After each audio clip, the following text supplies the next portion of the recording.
यशोदा माँ के अंदर उन्होंने अपने गुरु को पाया। और उस लेडी को देख के आप ये नहीं कह सकते ये आध्यात्मिक है।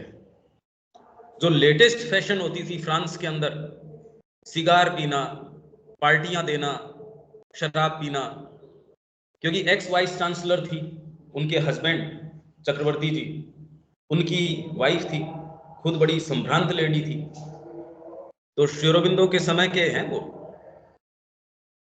तो उसके अंदर उनको कृष्ण प्रेम को अपना गुरु मिल गया, और उन्हीं का मित्र वहां से आता है चाडविक। वो पूरे, उसके भी आध्यात्मिक प्यास थी, वो घूम रहा था घूम रहा था। फिर कृष्ण प्रेम ने उनको यशोदा माँ को मिलवाया, नहीं समझ में आया। तो दिलीप कुमार रॉय को तब भी रिजेंटमेंट था, माँ के और श्री अरविंद के प्रति विभेद करते थे। श्री अरविंद के इनके दिलीप कुमार रॉय के मन में ये था, तो उनको कहा भाई देख ऐसा है, श्री अरविंद मिलते नहीं, तो तू आ तो जा, तेरे को माँ से मिलवा दूंगा।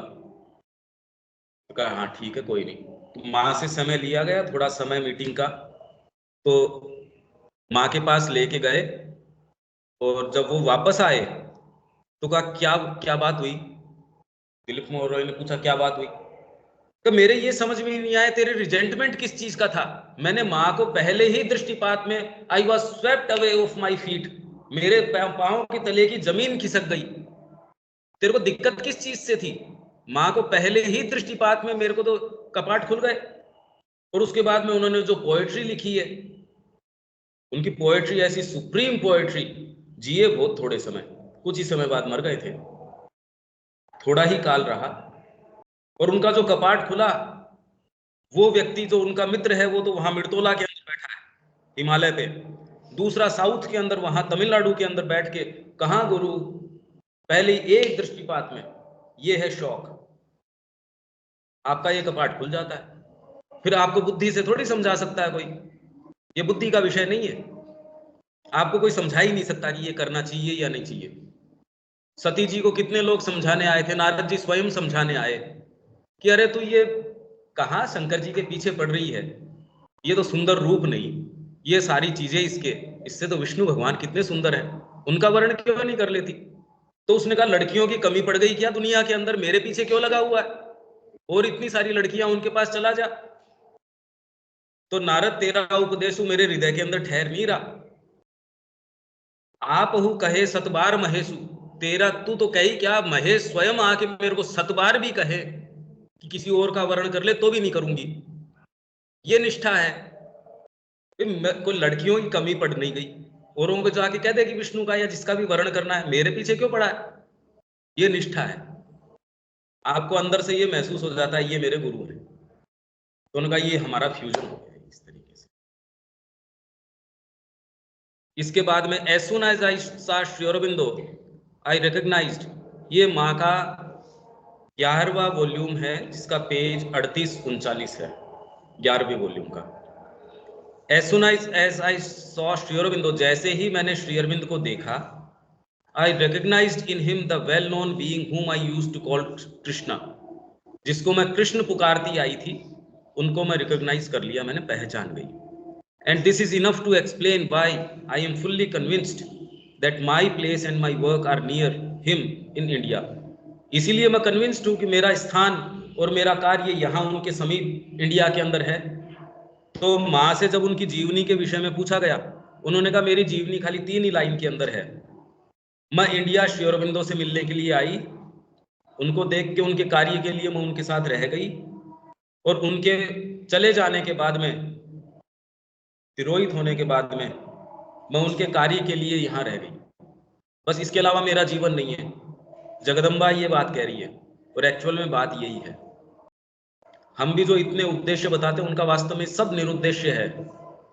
हमारा जीवन यदि शुरू से अंत तक अगर ये कहें माँ के लिए है और मेरा जीवन है नहीं, कितना सुंदर बात हो जाए। मेरे जीवन में और न कोई प्यास है, न उद्देश्य है, न लक्ष्य है।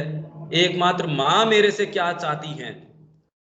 मेरे को माँ मिल जाए एक अलग बात है, पर कृष्ण प्रेम कहते थे कि गोपियों की जो बात है कि भगवान कृष्ण मेरा आस्वादन करें, हम उल्टा करते हैं। मेरे को माँ मिल जाए, मेरे को अच्छा लगे, आनंद आए, ये नहीं माँ मेरा आस्वादन करे, माँ मेरे को काम में ले, जैसे चाहे वैसे ले। भाई आपका अंतरंग मित्र कौन है? जिसको आप जो अपनी खराब से खराब बातें हैं या जिसको फ्रीली काम में लेते हैं आप, जो कोई दूसरा नहीं स्वीकार करेगा। तो माँ जिस दिन आपको फ्रीली काम में ले अपने किसी भी तरीके से, उस दिन आप पार्षद हो। अभी तो आपको मोक्ष चाहिए, अभी तो आपको साधना चाहिए। माँ किसको चाहिए?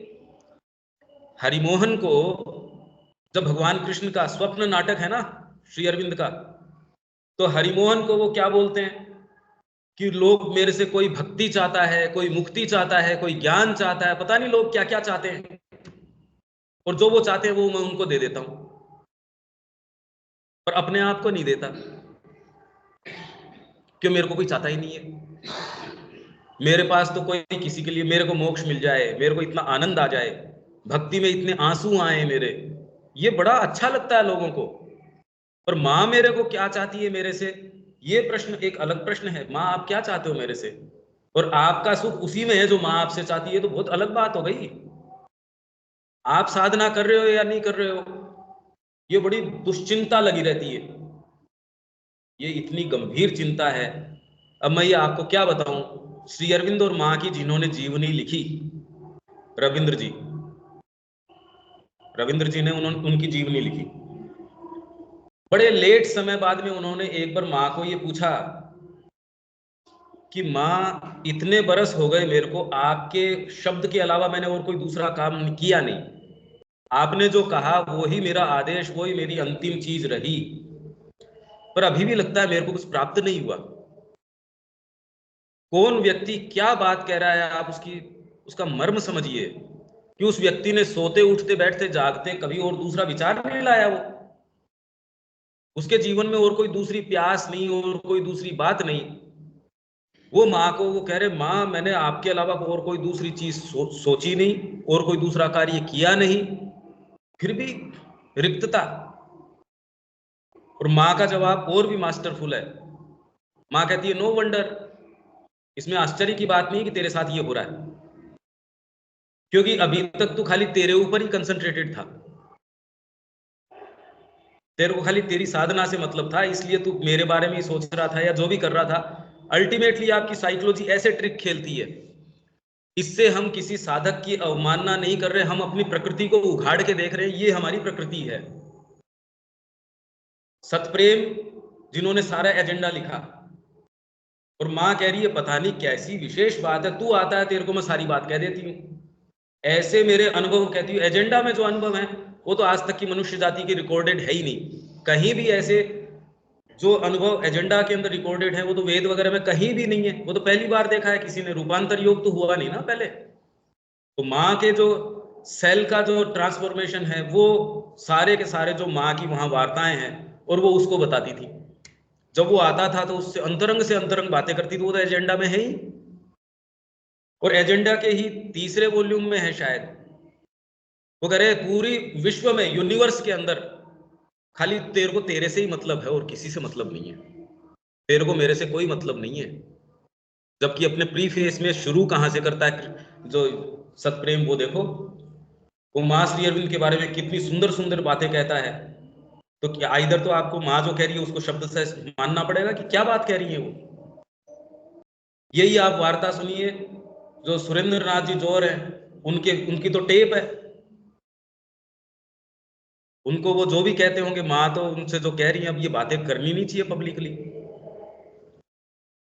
ये हमारी प्रकृति ये है। तो जब आपको ये शौक लगता है ये इस तरीके से, तो और कोई जीवन में ये है नहीं कि मैं यहां आई मेरा जीवन बस इतना ही है कि बस माँ के लिए। और हम चाहते हैं, हम सबकी अभिप्सा ये है कि हमारा भी यही वृत्तांत हो जीवन का, कि हमारा और कोई ना आगे है ना पीछे है, जो है सो माँ है। The Mother's sadhana started when she was young. When she was 12 or 13, every evening many teachers came to her and taught her various spiritual disciplines. Among them was a dark Asiatic figure. When we first met, she immediately recognized me as the dark Asiatic figure. माँ की जो साधना है वो जब एकदम बाल्यकाल से ही बहुत सारे ऐसे टीचर्स रहे जो माँ को आके अलग अलग योग पद्धतियां हैं उनकी दीक्षा दी, सिखाया, उसकी उन्होंने तैयारी करवाई माँ की। उन सारे टीचर्स में एक व्यक्तित्व ऐसा था जो डार्क था, एशियाटिक था, एशियाई था। वो फिगर्स कोई फिजिकली जाके उनको नहीं कर रही थी, क्योंकि श्री अरविंद से तो अब मिली है माँ, बाद में मिली है। ये तो बचपन से कह रही है कि मेरी तैयारी करी उन टीचर्स ने। व्हेन वी मेट, ये श्री अरविंदो का letter of August 17 1941 to Aravind Basu. Aravind Basu को ये चिट्ठी लिखी श्री अरविंद ने।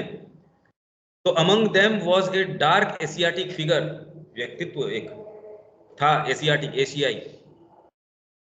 When we first met, she immediately recognized me as the dark Asiatic figure whom she used to see a long time ago. वो तुरंत पहचान गई, अरे ये तो जो मैं डार्क एशियाटिक जो देखती थी वो तो ये है।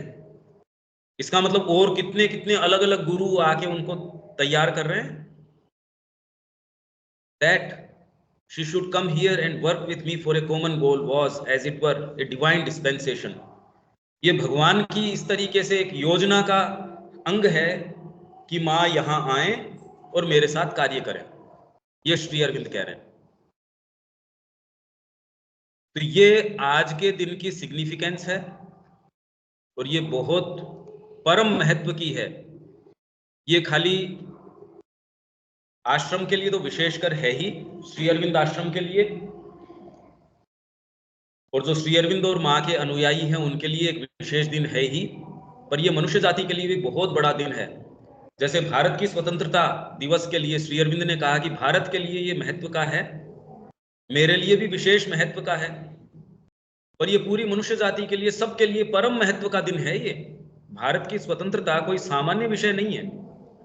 वैसे ये कुछ काल ऐसे आते हैं, कुछ ऐसे अवसर इस तरीके के आते हैं, वो चुपचाप में मनुष्य जाति की पूरी नियति, आगे होने वाले सारे क्रम को बिल्कुल पलट देते हैं, उलट देते हैं, नई दिशा दे देते हैं। और जनरली इस दिन को इतना महत्व कम दिया जाता है जिस तरीके से और दर्शन डेज को, पर स्पिरिचुअल सिग्निफिकेंस आज के दिन का बहुत परम महत्व का दिन है ये। अब अपने मेन विषय के ऊपर लौटते हैं।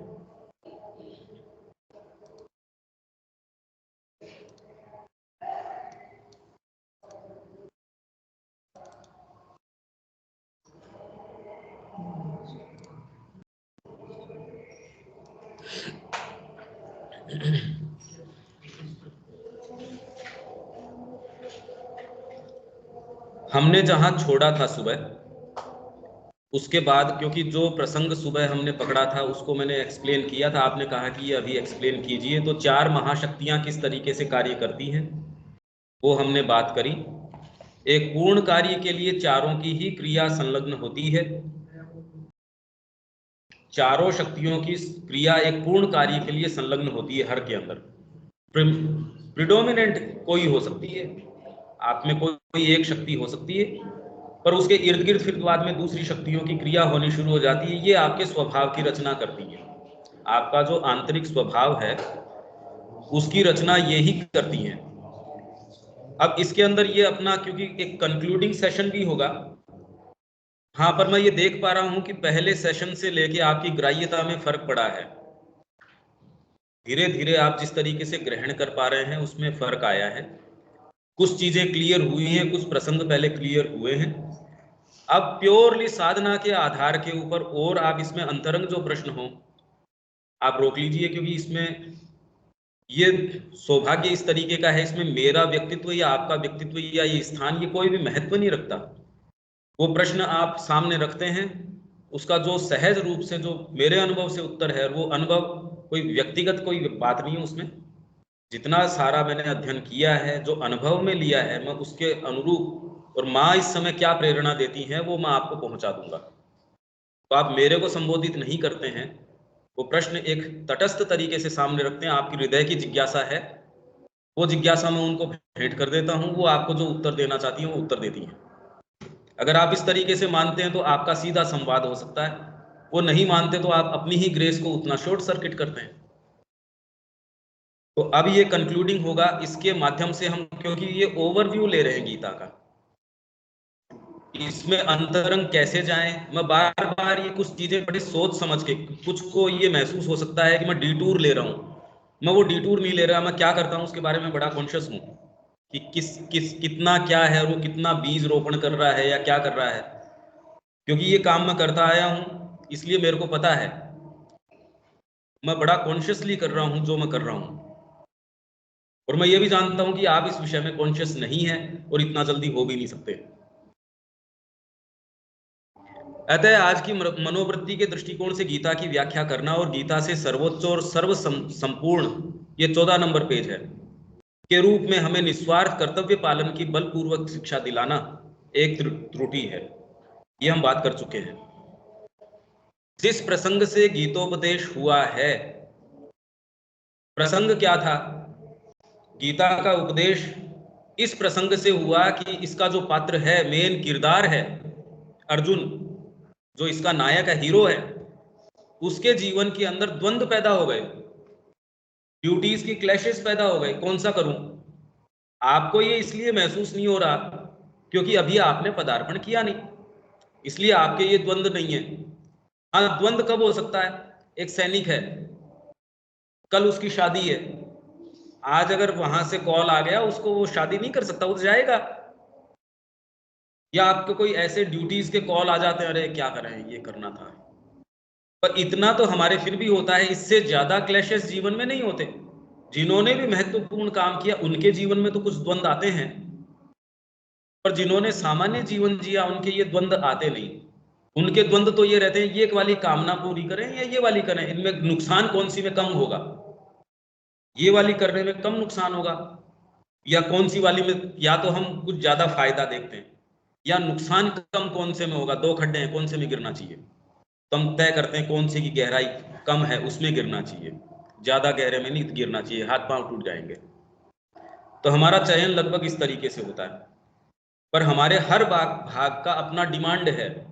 जैसे शरीर के अपने गुणधर्म हैं, प्राण के अपने गुणधर्म हैं, बड़े चलो सहज भाषा के अंदर अपन इसको समझते हैं। आपकी बीइंग के हर सत्ता की अपनी डिमांड है। भोजन के समय शरीर कह देगा भोजन चाहिए, पर यदि आपने संकल्प किया नहीं मैं तो व्रत कर रहा हूं, भोजन नहीं करूंगा, तो आपने एक की इच्छा के ऊपर दूसरी को प्रत्यारोपित कर दिया। ये तो आप करते हैं, व्रत करते हैं उस दिन, शरीर तो भोजन की मांग करता ही है, ये थोड़ी मांग नहीं करता, निद्रा की भी मांग करता है। पर उस समय आप उसको किससे, अरे भैया मेरा दोस्त यहाँ आईसीयू में है, मैं ऐसे कैसे कर सकता हूं? तो आपके एक दूसरी सेंस ऑफ ड्यूटी है, उसने अपने आप को उसके ऊपर अध्यारोपित कर दिया। फिर आपके मनुष्य जाति के क्लेम्स हैं। व्यक्ति पहले तो घोर तामसिक अवस्था से शुरू करता है, फिर बाद में उसको इसीलिए कहते हैं अरे घोर तामसिक व्यक्ति है, शादी करो इसकी शादी करो, परिवार होगा तो लून तेल लकड़ी ये सब पीछे लगेंगी, तो ये थोड़ा समझदार बनेगा। अभी तो इसको कोई मतलब नहीं है, जितना कमाता उतना खर्च कर देता है किसी भी चीज के ऊपर। जब पीछे वजन आएगा, परिवार आएगा, तब जिम्मेदारी का भान आएगा। ठीक भी है, घोर तामसिक व्यक्ति है, उसके लिए तो ये परिवार में होगा तो परिवार चलाएगा उसको। अगर उस व्यक्ति को आप ये कहो जगदम्बा सब कुछ करती है, तेरा सब करेगी, वो नुकसान हो जाएगा उसका, वो तो ऑलरेडी तामसिक व्यक्ति है। इसलिए प्रकृति बड़े प्रेम से, जो आप कह रहे हो प्रकृति चलाती है, ऐसे व्यक्तियों को प्रकृति चलाती है। वो नहीं चलाए तो वो तो पतित हो जाए, नीचे गिर जाए। तो शरीर का अपना धर्म है, प्राण का अपना धर्म है, मन का अपना धर्म है, बुद्धि का अपना धर्म है। कौन से वाले को आप किस समय कहां रखते हो, और इनके पीछे भी उद्देश्य क्या है। मां के निहित हम कार्य कर रहे हैं अभी, तो इसके अंदर अब मेरे शरीर की चर्या क्या होनी चाहिए, मेरे प्राण की चर्या क्या होनी चाहिए। मैं मां के निहित अब मैंने जीवन ले लिया, अब मेरे प्राण की चर्या क्या होनी चाहिए। तो जिसको ब्रह्मचर्य आप कहते हो, तो आजीवन का कार्य है, कोई 25 साल का काम थोड़ी है। मेरी चर्या मां के अनुसार होनी चाहिए। बहुत सीधा प्रश्न है, मेरे को मां अगर जीवन में चाहिए, मेरे को अपने आप को मां को ऑफर करना है, तो मेरे शरीर को क्या करना चाहिए। अगर आप ये प्रश्न करोगे, आपको उत्तर किसी पुस्तक की आवश्यकता ही नहीं, आपकी कॉन्शियंस आपको ये उत्तर दे देगी। ये आपका हृदय आपको बहुत सक्षम है उत्तर देने में, क्योंकि आप चेतना के आधार पर देख लोगे, एक चीज करने से तकलीफ होती है। जैसे कोई भोजन आप करते हो, उससे पेट दर्द हुआ, एक दिन पता नहीं चला, दूसरी बार करते हो, फिर भाई कई बार हम भोजन करते हैं पता नहीं चलता, इससे पेट दर्द हुआ, पर 2 3 4 बार होने के बाद तो आप चेत जाते हो इससे दर्द होता है, नहीं करना चाहिए। तो आप ऐसा कोई कार्य कर ही नहीं सकेंगे जो माँ के अनुरूप न हो, आप कल्पना तक नहीं कर सकेंगे। तो जो लोग ये कहते हैं योग में पहले प्योरिटी की जरूरत है, पहले नहीं, प्योरिटी आती ही योग से है। पहले किसकी शुद्धता लाओगे? गंदे हाथ से दीवार पोंछोगे, दीवार गंदी होएगी। शुद्धता तो माँ लाएगी, आपके जीवन में जितना वो प्रवेश करेगी, वो ही पवित्रता की देवी है, वो शक्ति है, वो चेतना है, वो सब है। जितना वो प्रवेश करेंगी उतना आप में ये चीजें आएंगी। आप पहले से ही कह रहे मैं पवित्र कर लूं, किस आधार पे? आधार क्या है हमारे पास पवित्रता का? तो जितना ही हमारी चर्या इसके अंदर जाती जाती है, मैं इसको कॉन्शियसली ये सोच के, क्योंकि आपका लास्ट का जो है सर्वधर्मान परित्यज्य, ये जितनी मैं बातें कर रहा हूं सारों को उस उद्देश्य से देख के, जब आप इस उद्देश्य से करते हैं तो चाहे भले आपका बाहरी कर्म कोई दूसरा कहेगा ये तो लफंगा आदमी है एकदम, तो भी आप हो सकता है कि सर्वधर्मान परित्यज्य पे चल रहे हो, आप कोई धर्म के अनुसार नहीं चल रहे, क्योंकि आपको अंदर से जो वाणी आती है आप हू बहू वैसा ही काम कर रहे हैं। बाहर से आपको कोई पहचान ही नहीं सकता। जब कृष्ण को अर्जुन नहीं पहचान सक रहा, कोई श्री अरविंद को और मां को ही नहीं पहचान रहे थे वहां बैठे लोग। 2 3 4 लेडी तो आश्रम में ऐसी थी जो मां के रूम तक पहुंच गई उनका गला दबाने के लिए, वो ऊपर पहुंच गई। तब फिर बाद में ये आपके पुरानी जी वगैरह थे, एक उन्होंने थप्पड़ मारी, उसके पकड़ के उसको बार किया। तो श्री अरविंद तो करुणामय है, उन्होंने कहा तुमको इतना रिएक्ट करने की जरूरत नहीं है इसके लिए, ये तो भगवान ने व्यवस्था कर रखी है, ऐसे तो रहेंगे आश्रम में, शांति से बैठे रहने दो।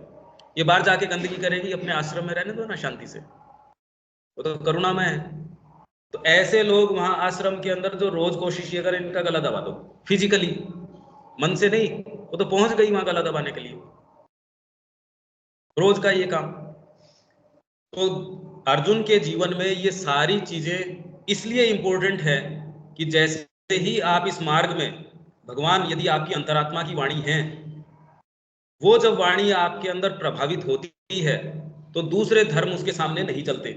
आपके कुल धर्म हैं जिनकी की creed of the Aryan fighter में बात ही कर रहा है, आत्मा अजर है, अमर है, इसलिए हमको ये क्यों करना चाहिए, ऐसे करना चाहिए, वैसे करना चाहिए, ये सारी दलीलें वहीं से शुरू होती है। इसीलिए अपनी जो कमेंट्री है वो इतनी इंपॉर्टेंट है कि आप इसको पूरी बाकायदा पढ़िए, आपको सेंस आएगा।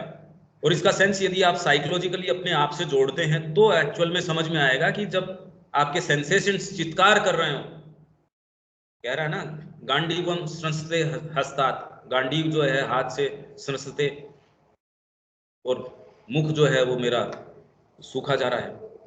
ये हमारे साथ भी होता है, कोई अर्जुन के साथ अलग था, हमारे साथ नहीं है, ऐसा नहीं है। अगर हम सिक्योर ग्राउंड पे हैं इसका मतलब हम कहीं जा ही नहीं रहे, इसलिए तो सिक्योर ग्राउंड पे हैं। आप यदि ऊपर की यात्रा कर रहे हैं हिमालय पे, एक एक पांव रखना भारी पड़ जाएगा, इसका मतलब आप चढ़ाई पे चढ़ रहे हैं। तो आपके निम्न हर भाग का अपना गुणधर्म है, उसके ऊपर कौन से वाले गुणधर्म को आप लागू कर रहे हो, किसके प्रकाश में, ये क्लैशेस आने शुरू हो जाते हैं। शरीर के साथ यदि आप प्राण ने उसके ऊपर गुणधर्म अपना लागू किया तो शरीर अगर सही दृष्टिकोण से करोगे तो ठीक होगा, नहीं तो टूटना शुरू हो जाएगा। किसी के पुत्र की मृत्यु हो गई, खाना भले ही तीनों टाइम अपने ईमानदारी से खा रही है उसकी माँ, और धीरे धीरे सूखना शुरू हो जाएगी, मानसिक रोग आ जाएगा। प्राणिकता ठीक है पर कन्विक्शन नहीं है, ये जीवन क्या है? जो मरुदगण की जो क्रिया है वो जीवन पे यदि प्रश्न चिन्ह लगा देगा, ये जीवन जीने लायक है? पशुवत जीवन है। तो भले आप बहुत समर्थ व्यक्ति हैं तो भी आपके कन्विक्शन नहीं होगा, आप मार्ग ढूंढेंगे, गुरु ढूंढेंगे, स्थान ढूंढेंगे, पुस्तक ढूंढेंगे, चीज ढूंढेंगे। आप सफलता के मानक के ऊपर हैं तो भी आप छोड़ के, जैसे मैंने आपको यमुनाचार्य की बताई, उसके अंदर कोई चीज थी, उसने सारे और दूसरे भागों के गुणधर्म को बिल्कुल त्याग दिया, हटो। तो ये विशेष बात है, जब आप सर्वधर्मान परित्यज्य की बात कर रहे हो, इसमें धर्म नहीं बचते फिर बाद में। आप किसी भी धर्म, डीपेस्ट धर्म है, उसको भी परित्याग कर देते हो। माँ आप क्या चाहती हो मेरे से? अब नवजात जी हो तो क्या साधना कर रहे थे पौंडीचेरी के अंदर? नवजात जी की आप देखो तो वो तो कोई बैठ के ध्यान करना और करना, फुर्सत ही कहाँ थी, कोई फुर्सत नहीं थी। पर उनकी यदि कहानी आप सुनो, ये तो कल्पना से परे। उनके पिताजी क्योंकि बिसाऊ के हैं, और वो बिसाऊ अपने पास जो जमीन है उसको केयर टेकिंग अपन ही कर रहे हैं। वो पूरा का पूरा परिवार माँ के पास चला गया। उनका पहले नाम केसर देव पोद्दार, केसर देव पोद्दार, केसर केसर केसर होती है ना, केसर देव पोद्दार उनके पिताजी थे। तो ये क्या है कि मुक्त रूप से आश्रम को पैसा दे देते थे। तो पिताजी तो अलग मेंटेलिटी के थे, तो इनको ये कहा कि ऐसा है कि तुम आश्रम को पैसा मत दिया करो, अगर आश्रम को पैसा दोगे तो अपने आप को सड़क पे पाओगे। तो इन्होंने कहा कि पाओगे कब? मैं तो अभी सड़क के ऊपर हूं, वही सारी चीज छोड़ के यूं हाथ झटका के नीचे सड़क के ऊपर आ गए कि मैं अभी से सड़क पे हूं। मैं बाद में कब हो जाऊंगा सड़क के ऊपर, मैं ऑलरेडी सड़क पे हूं। और अपना सामान पैक किया, वहां माँ को चिट्ठी लिखी, नक्की हुआ। इनके पीछे फिर धीरे धीरे सारा परिवार, जो इनकी बहनें हैं और हैं, अपने बेटे को, उनके पुत्र हैं विजय भाई और बहन है किरण, तो इनसे कभी मिलते नहीं थे ये। नवजात जी अपने बच्चों से मिलने का समय नहीं होता था, क्योंकि हम सर्वधर्मान और गीता किस चीज की बात कर रही है उसके मैं आपको कुछ उदाहरण देता हूं, तो उसके बिना समझ नहीं आता। यो फिलोसॉफिकल बात करते रहो, क्या समझ आए उससे? ये जीवंत उदाहरण है कि आप ये पूछो दिखता कैसा है, उसके उदाहरण दे रहा हूं मैं आपको। तो इन्होंने जो माँ का रूम, माँ की ये रूम है और नीचे समाधि है। पहले तो समाधि थी नहीं, जब माँ वगैरह थी वो तो समाधि किस लिए होती? रूम है उनके, रूम के सामने घड़ी लगी है दीवार पे, समाधि के जस्ट सामने, समाधि के जस्ट सामने घड़ी लगी हुई है। उसके ऊपर जो रूम है वो नवजात जी का रूम है। उनका जन्म दिवस होता है 3 जनवरी। हम लोग थे एक बार, उनकी पत्नी भी जीवित थी, नवजात जी तो नहीं थे उस समय, विनीता नाम था। वो हमको वहां ऊपर दर्शन करवाने के लिए लेके गई। उन्होंने कहा आजीवन एक ही करवट सोए, पूरे जीवन एक ही करवट सोए जिधर माँ का रूम था, और पूरी रात टकटकी लगा के यो देखते रहते थे माँ कोई क्षण आ जाए। पूरे दिन उसने काम किया है, उस आदमी ने देश विदेश की यात्राएं करके आया है, सत्र ऑर्गेनाइज किए हैं, शब्दा को ऑर्गेनाइज किया है, ओरोविल की संकल्पना उन्होंने की है, सारा काम। पैसा कहाँ था? पैसा नहीं था। तो माँ जब किसी को बोलती थी बेटा मेरे को इतना पैसा चाहिए, तो दूसरा कोई आपके मेरे जैसा तो कहता कौन, माँ मेरे को कौन पैसा देगा, मेरे को तो कोई पैसा देगा नहीं। कहा ठीक है अभी नवजात को आने दो। नवजात आता है, उसको ये कहते हैं कि बेटा मेरे को पैसा चाहिए। कहा हाँ माँ बताओ कितना चाहिए। तो उस समय अगर वो कह रहे मेरे को 5 लाख रुपए चाहिए, तो वो तो करोड़ों रुपए की बात हो गई। कहा हाँ माँ कब तक चाहिए? कहा उस डेट तक चाहिए। कहा बस इतनी बात? कहा बिल्कुल। कहा तो बेटा तो कैसे ऐसे? कहा जगदम्बाचारी है, देने वाले को प्रेरणा दे देगी, मैं बीच में कौन, मेरे पे तो कृपा है आपकी। ये भाव अब ये कोई कौन सी गीता सिखा देगी, कौन सिखाएगा ये भाव? ये भाव, जो भाव की बात है, दानवीरता की बात है। उसने कहा ये आप कर्ण को दानवीर क्यों कहते हो? ये युधिष्ठिर भी इतना दान करता है कि ठीक है आपको दिखाते हैं। दोनों के अंदर दानवीरता, जो भाव की बात है, जो नवजात जी की बात करी, उनकी बात, ये अंदर से कहां से आती है ये बात? ये उसके नहीं उपजी जो पहले वाले को माँ ने कही थी, उसके नहीं आई ये बात। इनके कैसे आ गई कि हाँ माँ आप जब चाह रही हो तो कौन, पूरा संसार दे देगा आपको, कौन मना कर रहा है? अभी जाऊंगा, आपने जो नियत समय है उससे पहले ला दूंगा, बस। कितना फेथ। तो उन्होंने कहा चलो आपको दिखाते हैं। युधिष्ठिर के पास गए, चारों तरफ भयंकर बारिश हो रही थी। कहा जी हमको थोड़ी कुछ चाहिए। कहा हाँ हाँ महाराज जो चाहिए वो ले लो ना, क्या चाहिए बोलो। कहा सूखी चंदन की लकड़ियां चाहिए। ओहो चारों तरफ बारिश हो रही है, चंदन की लकड़ी तो इतनी कहां से लेके आए? और कुछ मांगो आपको स्वर्ण दे देंगे, जो चाहे चाहे वो दे देंगे, पर चारों तरफ बारिश का मौसम हो रहा है, सूखी तो कहां से दे? चलो फिर भी, पर उसने अब थी नहीं उसके पास, बेचारे के पास। उन्होंने कहा ठीक है, एक का उत्तर मिल गया, अब चलो कर्ण के पास चलते हैं। कर्ण के पास गए, कहा कि मेरे को सूखी लकड़ियां चाहिए चंदन की। अरे कहा बस इतनी सी बात है। कहा तो कहां से लाओगे? कि ये महल में है ना इतनी सारी, कुलाड़ी लेके लग गया उनको तोड़ तोड़ के, महाराज कितनी चाहिए ले जाओ। अब ये कौन सी शिक्षा दे सकती है आपको? ये जो उत्तर आपने दिया ये कहां से आया? ये कौन सी शिक्षा पद्धति आपको ये उत्तर दे सकती है? ये तो आपके अंदर हो तो हो, नहीं हो तो नहीं हो। तो नवजात जी की उनकी पत्नी ने कहा, एक एक टकटकी लगा के वहां सोते थे। एक चीज। दूसरे, अपने बच्चों को उन्होंने क्या शिक्षा दी? वो कभी उन्होंने बच्चों का ध्यान रखा ही नहीं। तो उनके जो बेटे थे उन्होंने स्वयं ने हमको ये बताया कि हमारे पिताजी ने हमारे लिए जितना अच्छा किया उतना कोई कर नहीं सकता। वो अच्छा ये किया कि उन्होंने कभी हमारा ध्यान रखा ही नहीं, कभी ध्यान नहीं रखा कि हम हैं भी क्या, उनको पता ही नहीं था।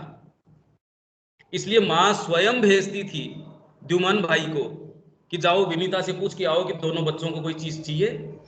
तो हम माँ की चेतना में थे, इससे बढ़िया हमारे पिताजी और कर भी क्या सकते थे? अगर वो पर्सनली भी हमारा ध्यान रखते तो क्या क्या रख लेते।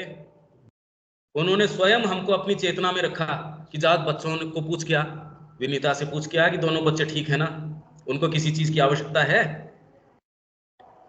एक बार अपनी ऑफिस के अंदर बैठे थे नवजात जी, तो उधर से विजय भाई गुजर रहे थे। तो उनको बुलाया कि बेटा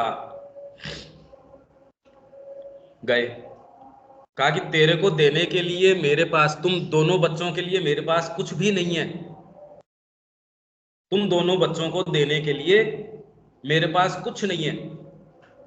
और जबकि जिस परिवार से बिलोंग करते हैं उनकी 13 तिजोरियां तो हमने ऑक्शन करी थी। 13 तिजोरियां, जो अपने डाइनिंग हॉल में एक तिजोरी रखी हुई है जहां अपन खाना खाते हैं, आपको तो ध्यान है, वो एक छोटी तिजोरी हमने एक खाली यूं रख ली आश्रम के लिए बस। बाकी उससे बड़ी बड़ी 13 तिजोरियां हमने बेची हैं। ऐसी ऐसी लाखों रुपए की पेंटिंग्स थी उनका, इतने सामान। वहां से उन्होंने तो ये कह दिया आप जो करना है बिता दो, हमको नहीं चाहिए। वहां से ये हमको सूचना थी। हमने कहा भी ऐसा तो मत करो, एक बार तो आओ। तो वो अपने बेटे को ये कह रहे हैं। मैं आपको इसलिए कह रहा हूं क्योंकि आपको ये उदाहरण तुरंत आप रिलेट कर पाएंगे, क्योंकि आप यूं सर्वधर्मान परित्यज्य कहां से करूं, कैसे करूं, उसका स्वरूप क्या होता है, इस कसौटी पे आप उतार के देख सकते हो। तो अपने बेटे को वो बुला के ये कहते, बेटा देख, तुम दोनों के पास मेरे पास कुछ भी नहीं है, क्योंकि मेरा जो है वो सब माँ का है। नहीं तो बेटे को बुला के क्या कह दे, मैंने सब दे दिया, लाख रुपए तेरे लिए बचा के रखे। कोई बड़ी बात नहीं है उनके लिए, कोई बिल्कुल बड़ी बात नहीं है, क्योंकि उनके कुछ गिन्नियां निकली थी सोने की। तो हमने उनको पूछा ये क्या करना चाहिए, तो उन्होंने कहा भी देखा ऐसा है कि गौशाला को दे दो ये। तो पैसे की भयंकर प्रॉब्लम उनके उस समय। तो हमने कहा ये क्या बात कर रहे हो, आपके काम आ जाएगी? कि ना ना ना ना, हम तो ये देख रहे हैं अगर हमारी माँ की गिन्नी निकली है, अगर माँ मौजूद होती तो वो इसका क्या करती, गौशाला को दान कर देती। ये कोई परोपकार की बात नहीं है, ये आत्मा का आविर्भाव है। जो आप दान कर रहे हो ये दान के भाव से दान नहीं, वो एक ये बात अलग है। तो उसको शिक्षा क्या दे रहे हैं अपने पुत्र को, कि मेरे को तुम्हारे को देने के लिए खाली शिक्षा है क्या? एक चीज ये कि इस मार्ग में कोई भी हो उसको सहायता करना, कभी भी कोई भी तेरे पास आए उसको जरूर सहायता करना, इस मार्ग में आगे बढ़ने के लिए कैसी भी आउट ऑफ द वे जाके भी सहायता करना। तो मैं ये नहीं कह रहा कि वो कोई गीता के वाक्य कह रहे हैं, पर एक पिता अपने पुत्र को यह अंतरंग भी कह सकता है। ये विचित्र बात है कि तुम्हारे लिए मेरे पास कुछ नहीं है। दूसरी चीज कि बेटा तेरे को अगर परफेक्शन देखना हो तो तू माँ के अंदर देखना। माँ की हर क्रिया परफेक्ट है। वो जैसे बैठती हैं, चलती हैं, बोलती हैं, व्यवहार करती हैं, देती हैं, डील करती हैं, वो कुछ भी करती हैं वो परफेक्ट है। उनका हर अंग, हर भाव भंगिमा। अगर तेरे को कहीं भी परफेक्शन की चाहत है, माँ को देख लेना, स्वयं परफेक्शन की मूर्तिमान देवी है वो। तीसरी, जो चीज अपने जीवन के अंदर तू माँ को दे देता है वो तो है सोना, और बाकी है कीचड़। ये एक पिता अपने पुत्र को ये कहना बड़ा आसान है, ये तो आप सब कहेंगे माँ को जो दे देते हैं वो सब सोना है। पर अंतरंग तरीके से अपने बेटे को ये बात कहना, और एक्चुअल में आप मीन करते हो उस चीज को, आपका अर्थ है वो चीज, ये दिखाता है कि आप जीवन में जी रहे हैं। ये तो दोनों में फर्क कर देगा। इसलिए वो व्यक्ति आपसे पैसे आपको दे रहा है तो भी सर्वधर्मान परित्यज्य है। वो आपसे एक पैसा नहीं छोड़ रहा, वो कह रहा है मैं तेरे 1 रुपया नहीं छोड़ूंगा। दूसरे को मैंने चाहे किताबों के अंदर 50% डिस्काउंट दे दिया, तेरे को मैं जोड़ के पोस्टेज भी लूंगा तेरे से, तू कहेगा यार वही पुस्तक ना, तो तब भी वो ठीक ही कर रहा है, तो भी सर्वधर्मान परित्यज्य ही कर रहा है, क्योंकि ये चेतना का स्तर है। जहां से वो कर रहा है उसके कर्मों का उत्प्रेरण न तो उससे मन से हो रहा, न प्राण से हो रहा, न शरीर कहीं से नहीं हो रहा उसका। अगर आप देख पाएंगे तो उसका उत्प्रेरण तो भीतर से हो रहा है, वो स्थान अलग है। उस पर न आपके गुण की क्रिया लागू होती, न आपकी बुद्धि की क्रिया, इसलिए निस्त्रैगुण्यो भव। तो भी उसने कर्म तो बाण तो चलाए ही थे। निस्त्रैगुण्य बाहरी दृष्टि से कोई उस दूसरी टीम को थोड़ी नजर आ गए, कौरवों को थोड़ी नजर आ गए कि ये तो निस्त्रैगुण्य बाण चला रहा है। ये किसको नजर आया कि अब इसने इस स्टेट के अंदर बाण चलाए या किस में चलाए? किसी को नजर नहीं आया। इस संजय ने भी कहा तो उसको कोई चेतना थोड़ी बदल गई, उसको तो दिव्य दृष्टि तो दी, और वो जो संवाद था वो हमारे पास आ गया, बस। उसे कोई विवेचन थोड़ी हो गया उस बात का। भी कोई गधा है सोने की बोरी लाद के ले जाता है तो वो कोई कोई धनवान व्यक्ति थोड़ी बन जाता है। तो वैसे ही उसने अगर ये कह दिया सुना दिया, उससे वो भी धनवान थोड़ी हो गया। ये बातें इस प्रसंग में आई, ये मेरे ख्याल से इस विषय को, हमारे ही विषय को कुछ क्लियर करती है। कर्तव्य पालन, ये सारों की गांठें बंधी रहती है कि हम पता नहीं क्या। अल्टीमेटली एक चीज आप देखिए, एक सूत्र मैं आपको और देता हूं, हमेशा ही व्यक्ति घूम के मैं ऐसा, ये दुनिया में सर्वश्रेष्ठ है, इनके तो कीर्तिमान स्थापित है, मैंने दुनिया में मां का काम फैला, मैं। जैसे ही आपका घूम फिर के सूक्ष्म रूप से भी ये मैं पे तो आए बिना टिकती नहीं। और ये इससे अगर मैं का सुई घूमती है तो दुर्गंध इससे ज्यादा नहीं हो सकती, इससे दुर्गंध युक्त चीज हो ही नहीं सकती। आप बार बार मैं, अरे यार परमात्मा स्वयं हो, क्या घड़ी टिक टिक कर रहे हो मैं। ये आप हमेशा ही साइकोलॉजिकल ये परीक्षण करके देख सकते हैं। जहां आपके मैं की, मैंने अच्छा काम करोगे, मैंने अच्छा किया, अरे फिर ये व्यक्ति ऐसे हैं, इन्होंने तो बस पूरे चारों तरफ आग लगा दी, आंदोलन खड़ा कर दिया। इसका मतलब आपके भी मानक किस तरीके के हैं वो देखिए। आप ये कहे कि आपके भी मानक दिखा रहे हैं, आप परिचय किसी का ये नहीं देते ये मां का सेवक है, ये अंतरंग तरीके से ये मां का सेवक है, और हमारा परिचय इससे होना चाहिए। तो कर्तव्य की, निष्ठा की, ज्ञान भक्ति, ये सारी की सारी अब ये उदाहरण के अंदर आपको मिल ही जाती है कि इसकी परिणति किस चीज में हो सकती है। हमारी परिणति मां में है, सीधी बात ये है। और इतने शब्द आडंबर में जाने से फायदा नहीं है, क्योंकि गीता इसी को तो डेवलप कर रही है लास्ट में ले जाके, धीरे धीरे धीरे धीरे। क्योंकि उस समय ये सारे प्रचलन में थे, इतने सारे योग, इतनी सारी चीजें। अब तो खैर लोग बातें जरूर करते हैं, पर अब तो क्षमता ही नहीं बची, जीवन काल ही बहुत छोटा हो गया। कौन तो अष्टांग योग करे, इतनी कितनी क्षमता कहाँ है। रिकॉर्ड ऑफ योग के अंदर यौगिक साधन है। यौगिक साधन आप में से किसी ने पढ़ा है या नहीं पढ़ा है मेरे को नहीं पता। यौगिक साधन किसी ने पढ़ा होगा? पूरा पढ़ा है क्या? उसमें पूरा आप ये देखिए कि वो शुरुआत किससे करते हैं, कि आपने जहां से योग की शुरुआत करी, आपने चेष्टा से करी, आप शुरुआत विल से करो।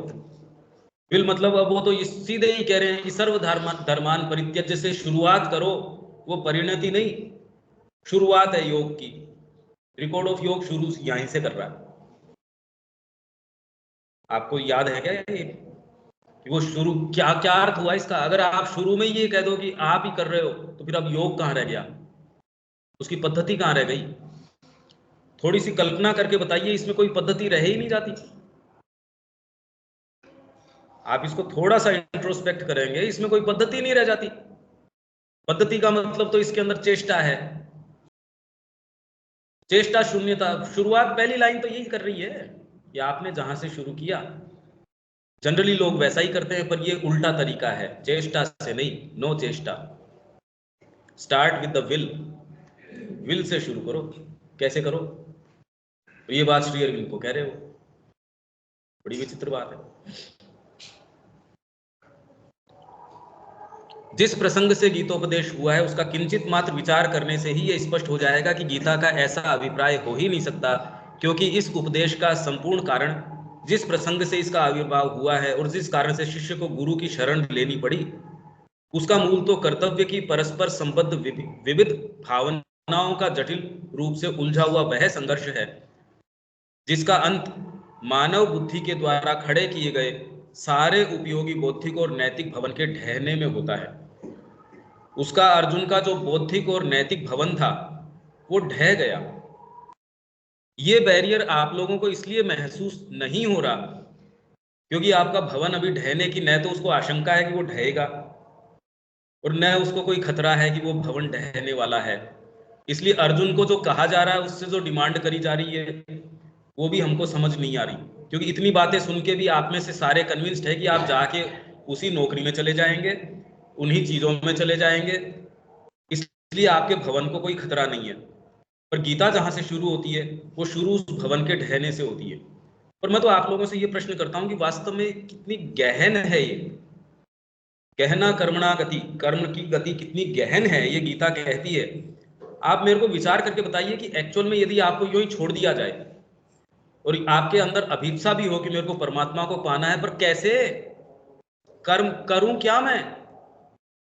आप प्राणायाम भी कर लेंगे, कुछ भी कर लेंगे, उससे भगवान की प्राप्ति होगी? कभी नहीं होगी।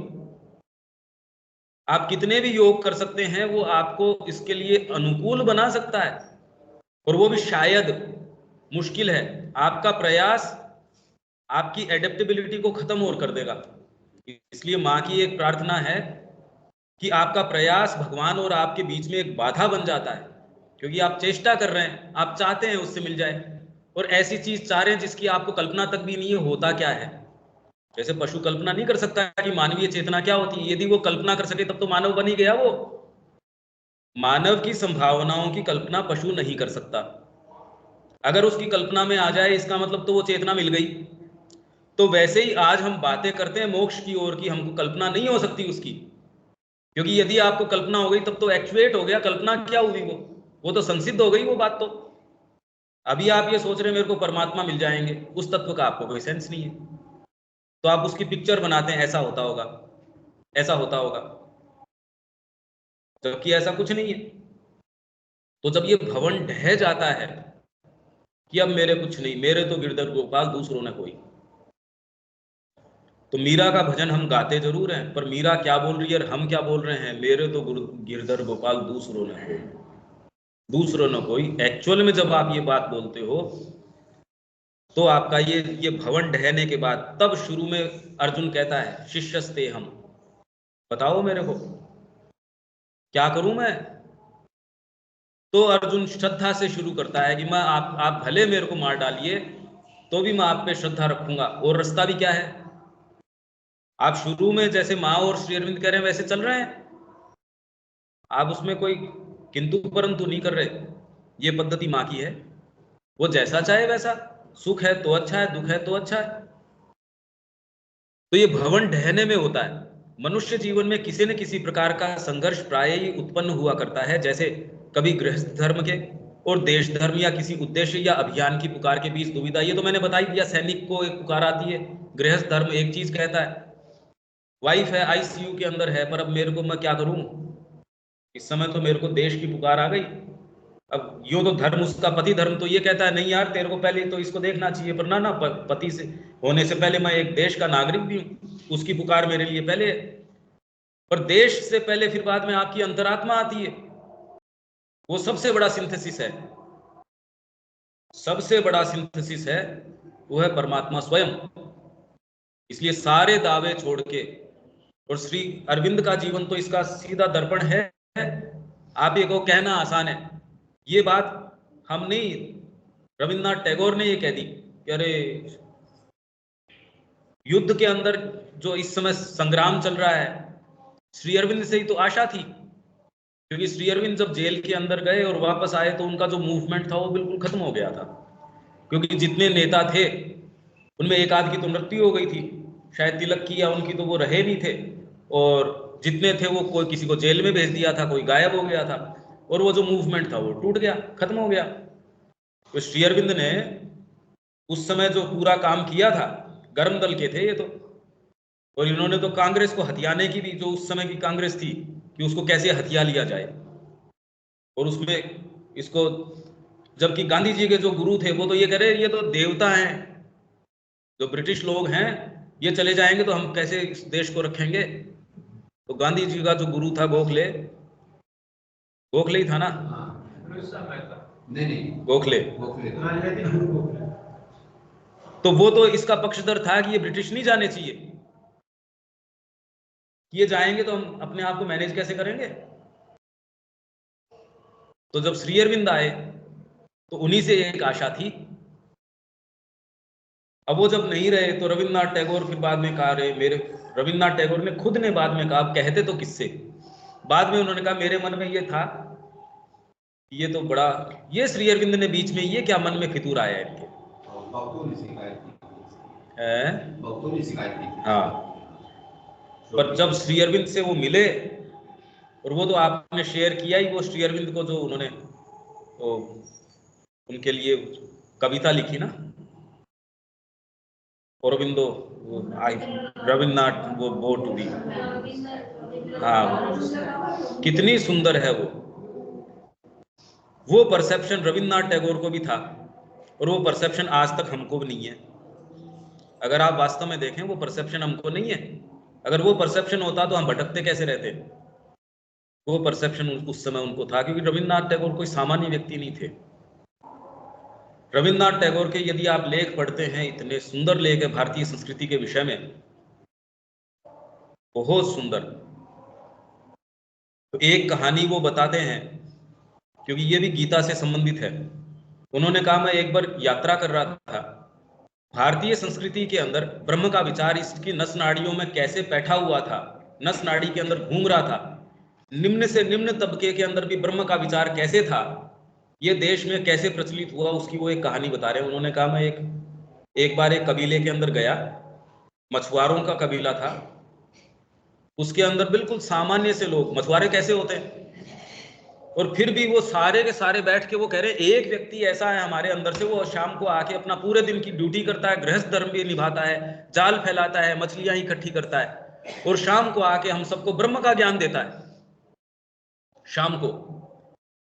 तो वो जिसके साथ, वो मछुआरे के साथ जा रहे थे, वो उस कबीले के अंदर गए। उन्होंने कहा अब वो संस्कृति, वो तारा देवी के भक्त थे, देवी तारा, अब वो संस्कृति नष्ट हो गई, अब नहीं है। पर उनके जो गीत थे वो मेरे को लेके गए, और उन्होंने मेरे को नाटक की अभिव्यक्ति दिखाई। सांस्कृतिक कार्यक्रम किया रविन्द्रनाथ टैगोर के लिए उन्होंने। उस कार्यक्रम में उन्होंने कहा कि सब मछुआरे, अभी सामान्य व्यक्ति, एकदम सामान्य व्यक्ति, मछुआरे कैसे होते हैं, पूरे दिन का अपना कार्यक्रम करें और शाम को आके वहां बैठें।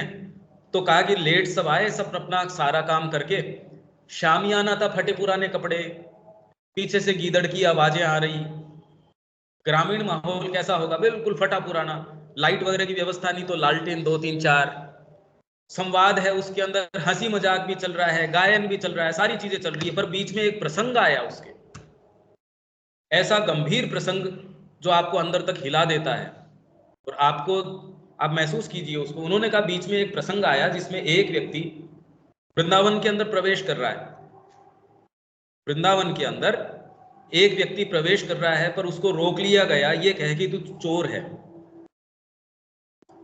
उस व्यक्ति को ये कहा गया कि तू अनधिकृत प्रवेश कर रहा है क्योंकि तू चोर है। उसने कहा मैंने क्या चोरी करी है। अगर आपको कोई रोके, आप कहे मैंने क्या चोरी करी है, यहाँ गेट के ऊपर कोई, मैंने तो कोई चोरी नहीं करी। तो उसकी छानबीन करी गई, तलाशी ली गई, और उसके बगल में एक गट्ठर निकला, क्या ये चोरी है। और वो गट्ठर क्या था, मैं, स्वत्व, सेल्फ, ये तू सेल्फ लेके वृंदावन में प्रवेश नहीं कर सकता। तो गीता का जो सर्वधर्मान परित्यज्य है, यदि आप अपने सेल्फ को लेके जाना चाहते हो, आपको द्वारपाल ही रोक लेगा, अंतरंग कहां जाओगे रास के अंदर, रास में प्रवेश नहीं हो सकता। तो एक छोटी सी चीज के माध्यम से जिस चीज को वो इंगित करना चाहते थे कि इतनी प्रोफाउंड थी, तो यही लोग थे जिन्होंने, जो हमारे तपस्वी हैं, उनकी भाषा को, इस देह है, राष्ट्रीय देह है, इसमें रक्त की जैसे प्रवाहित किया, घर घर तक लेके चले गए इस शिक्षा को।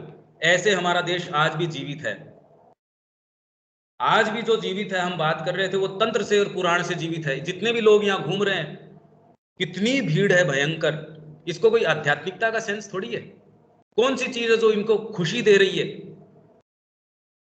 जय श्री राम, और सारे सुबह कब से, मैं तो सुबह अर्ली पूरी रात जो भीड़ के अंदर, और उनको यूं कह दो कि आप छोटे छोटे अपने जो कामनाएं हैं या ज्ञान की बातें करोगे, उनके टच होगी इस भीड़ के किसी के?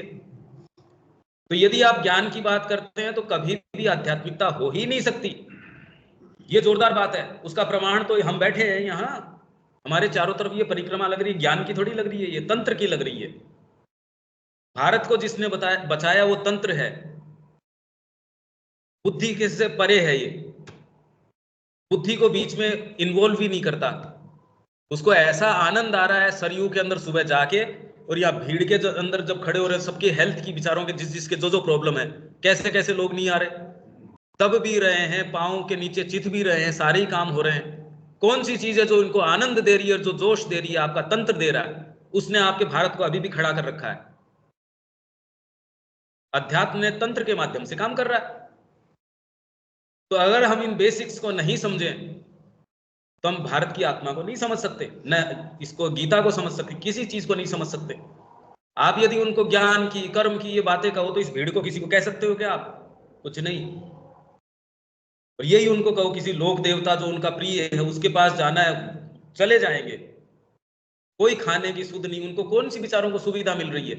कोई सड़क के ऊपर बैठा है, कोई कुछ कर रहा है, कोई किस साधन से आ रहा है, जाने आने की कोई सुविधा नहीं, रहने बैठने की कोई सुविधा नहीं, भीड़ में क्या किसके साथ हो रहा है, कोई सुविधा नहीं। कौन सी चीज है जो ललक पैदा किए हुए? पॉलिटिकली थोड़ी कर सकते हो आप, ये नहीं कर सकते। पॉलिटिक्स ये करती तो फिर दूसरे देश क्यों नहीं कर लेते? एक कैसा तंत्र है? तंत्र, इसको तंत्र बोलते हैं। डिफाइन कर दो। भक्ति तंत्र है। तंत्र का मतलब ये है कि आपकी भौतिक सत्ता परमात्मा के कैसे संपर्क में आए। आप जब पोशाक पहनाते हो, आप ज्ञान की बात कर रहे हो, पर जब आप फूल लगाते हो तो इससे जो आपका कनेक्शन बैठता है वो ज्ञान की बातों से नहीं बैठता। जब भगवान के लिए आप फर्श के ऊपर झाड़ू लगाते हो, पोछा लगाते हो, वो तंत्र है। तो ये सारी भाव भंगिमा, श्री अरविंद ने माँ को जब देखा और उनकी हर क्रिया, जैसे वो फूल देती थी, जैसे वो बैठती थी, मुस्कुराती थी, कहा आपकी हर चीज तांत्रिक है, तंत्र सम्मत है। जगदम्बा कैसे है? तो जगदम्बा से ऊपर तंत्र कौन सा होगा? तो माँ तो स्वयं उसका मूर्तिमान स्वरूप है। तो भारत को जिसने रोक रखा, आप देखिए तो सही, जो मैं कह रहा हूं वो तो प्रत्यक्ष दिख ही रहा है। माँ के लिए तो ये कहना उचित था क्योंकि दोनों विद्या वगैरह में निपुण थी, तंत्र वगैरह, तो उसके वो तंत्र अलग है। वो जो वाम मार्ग की आप बात कर रहे हो, वो तंत्र की बात नहीं कर रहे। प्रेम और श्रद्धा की बात ना, इसके अंदर आपका भौतिक जो सत्ता है, आपका शरीर है, तो उसको ज्ञान से कोई मतलब नहीं है। गंगा जी में नहा के ज्ञान थोड़ी आता है। अरे पानी में नहा रहे हो, उससे बढ़िया आप अपने स्विमिंग पूल बना लो ना, कौन मना कर रहा है? पर स्विमिंग पूल में थोड़ी होता है काम। जबकि बुद्धि से आप सोच के, दिल्ली के अंदर गंगा की स्थिति नहीं देखी आपने? जमुना की, जमुना के अंदर देखा है ना? और फिर भी छठ के ऊपर लोगों को वो नजर आता है क्या? आचमन करते हैं उसका। ज्ञान से तो नहीं हो सकता। ये तंत्र है जो आपको एकदम जोड़ देता है उससे। इसलिए 4 तरीके हैं प्रकृति ने परमात्मा से जोड़ने के लिए तैयार किए। लाइफ डिवाइन में ये है, 4 तरीके हैं। उसमें एक है रिलीजन, दूसरा है ओकल्टिज्म, तीसरा है स्पिरिचुअल एक्सपीरियंस, स्पिरिचुअल फिलोसॉफी, और चौथा है स्पिरिचुअल एक्सपीरियंस। तो पहला है धर्म। सबसे पहला जो आपको जोड़ता है, धर्म आप हटा ही नहीं सकते। चाहे कितना भी रक्तपात धर्म ने किया हो, आप कहो तो आपको धर्म की आवश्यकता है। जब वहां ट्विन टावर टूटे तो उस समय किसी को, अमेरिका के अंदर सारे धार्मिक बन गए, एकदम चर्च में जाना शुरू कर दिया। जैसे ही व्यक्ति इनसिक्योर होता है तो कोई ऐसी सत्ता ढूंढता है जिससे वो संपर्क ला सके। धर्म ये काम करता है। तो फिर धर्म में ये सारे खराब रूप क्यों आ गए? तो मैं इनसे भाई साहब से बात कर रहा था, वो खराब रूप धर्म के नहीं है, आपकी प्रकृति के हैं। बाहर से कीचड़ में सना हुआ बच्चा आया, माँ ने उसको नहलाया, अब वो गंदगी माँ के लग गई तो माँ की थोड़ी है वो। कोई तो साफ करेगा उस बच्चे को। जो भी साफ करेगा वो अपने ऊपर उसका कीचड़ है वो स्वीकार करेगा। धर्म ने ये काम किया तो इसलिए उसने कीचड़ स्वीकार किया। उसने आध्यात्मिकता का रास्ता धर्म ने बनाया, इसलिए सबसे इंपॉर्टेंट काम धर्म कर रहा है। इसलिए कई लोग भारत के ऊपर आक्षेप करते हैं कि यह धर्म का क्षय हो गया इसलिए भारत ऐसा है। आधिक्य नहीं, आधिक्य। विवेकानंद जी ने कहा कि यहां धर्म का आधिक्य नहीं, कमी थी इसलिए भारत ऐसा है। आधिक्य तो हो ही नहीं सकता धर्म का।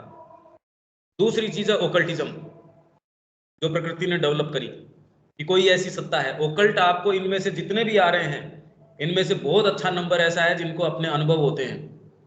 कुछ ये कहते हैं मेरे को माँ का दर्शाव हुआ, सपने में हुआ, आप उसको सपना कह देंगे। मेरे को ये महसूस हुआ, यहां टच हुआ कोई चीज, या किसी के ऐसी आंख है वो देख के बता देंगे, आपको देख के तुरंत बता देंगे। ओकल्टिज्म। तीसरा स्पिरिचुअल फिलोसॉफी, जो आपका दर्शन है यहाँ का, तीसरा वो तुम। और चौथा स्पिरिचुअल एक्सपीरियंस। चौथा तो एक्चुअल चीज है, एंट्री हो गई आपकी। तो ये चार धाराएं प्रकृति ने अपनाई है, मनुष्य नहीं, नहीं, नहीं, मनुष्य के अंदर प्रकृति ने अपनाई है ये चार धाराएं। श्री अरविंद ये कह रहे हैं।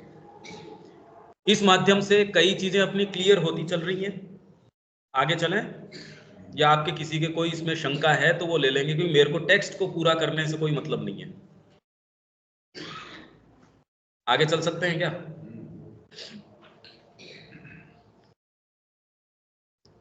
तो इसमें ये कह रहे हैं कि ये संघर्ष, जब यहां तक कि एक आंतरिक संकट या समस्या की स्थिति भी पैदा हो सकती है, जैसे कि गौतम बुद्ध के जीवन में उपस्थित हुई थी, जिसमें अंतस्थ भगवान के आदेश का पालन करने के लिए सभी कर्तव्यों को त्याग देना, कुचल डालना और एक और फेंक देना होता है। बुद्ध के जीवन में भी इस तरीके का संघर्ष उत्पन्न हुआ कि जितने भी जो ड्यूटीज हैं उनको एक और फेंक देना होगा। मैं नहीं समझता कि गीता इस प्रकार के आंतरिक संकट काल का समाधान बुद्ध को पुनः अपनी पत्नी और पिता के पास भेजकर और उन्हें पुनः शाक्य राज्य की बागडोर हाथ में देकर करेगी। हम तो यही कहेंगे, देखो भगवान का भजन महल में रह के क्यों नहीं हो सकता? गृहस्थ धर्म सबसे ऊंचा धर्म है, उसमें रह के जितने आप भगवान को प्राप्त कर सकते हो, पलायन करके नहीं कर सकते। ये इतनी सुंदर सुंदर बातें हैं जो आप। और दूसरे कहते उसने मेरे को बरगला दिया इसलिए मैं कंफ्यूजन में आ गया। कभी नहीं हो सकता। अगर आप ये कहते हो कि दूसरे व्यक्ति ने मेरे को कहा और इससे मेरे को कंफ्यूजन हुआ, कभी हो ही नहीं सकता। आप इनसिंसियर हैं इसलिए वो नहीं होता, कोई दूसरा होता आपको कान में कुछ और कह देता। आप तो तैयार बैठे हैं कान में कुछ सुनने के लिए। मेरे को वो मिला होता तो मैं परमात्मा के पास पहुंच जाता, हो ही नहीं सकता। आज तक तो हुआ नहीं। आप कहीं भी बैठे हों, ऐसे स्थान पे बैठे हों, फिजिकली आपको जेल में कैद कर सकते हैं, पर अंतरात्मा से संपर्क कैद नहीं किया जा सकता। आप कहीं भी हैं, आपसे भगवान का संपर्क जो है, आप पुकारेंगे, आपके साथ वो जो यथा योग्य है वो निश्चित आपको मिलेगा।